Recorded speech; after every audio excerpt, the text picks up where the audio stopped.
రాజన్న సిరిసిల్ల జిల్లాలో హృదయ విదారక ఘటన చోటు చేసుకుంది.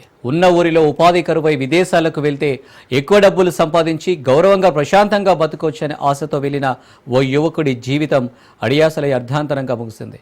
వేములవాడ రూరల్ మండలం నూకలమర్రి గ్రామానికి చెందిన పెదవేని రాజు డిగ్రీ చదువుకుంటూ గ్రామంలో డ్రైవర్గా పనిచేస్తున్నాడు. ఈ క్రమంలో గల్ఫ్కు వెళ్లడానికి కామారెడ్డికి చెందిన ఓ ఏజెంట్ను రాజు సంప్రదించాడు. సౌదీలో డ్రైవింగ్ పని చేయాలంటే వీసాకు 1,00,000 చెల్లించాలని ఏజెంట్ అడగడంతో ఇచ్చాడు.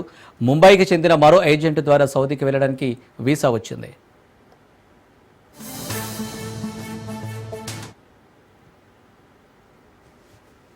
అప్పు చేసి 10 రోజుల క్రితం సౌదీకి వెళ్లిన తెల్లారి నుండి అక్కడ గొర్రెలు మేపడం, ఎడారిలో కూలి పనులు చేయించడంతో అవాక్కయ్యాడు.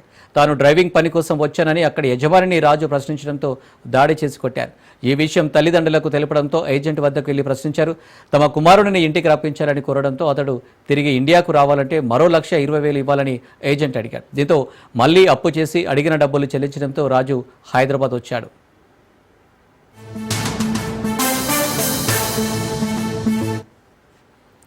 వారు కొట్టిన దెబ్బలకు అనారోగ్యం పాలవడంతో తాండూరులో బంధువుల ఇంటికి వెళ్లాడు. కడుపులో తీవ్రమైన నొప్పి రావడంతో అక్కడ ఆసుపత్రికి వెళ్లగా పరీక్షించిన వైద్యులు హైదరాబాద్ తీసుకువెళ్లాలని సూచించారు.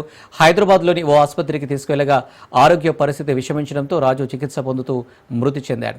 మృతదేహాన్ని స్వగ్రామానికి తీసుకొచ్చి అంత్యక్రియలు నిర్వహించారు. ఏజెంట్ మోసాలకు బలైన ఆ కుటుంబానికి న్యాయం చేయాలని, మోసం చేసిన వారిపై కఠిన చర్యలు తీసుకోవాలని కుటుంబ సభ్యులు కోరుతున్నారు.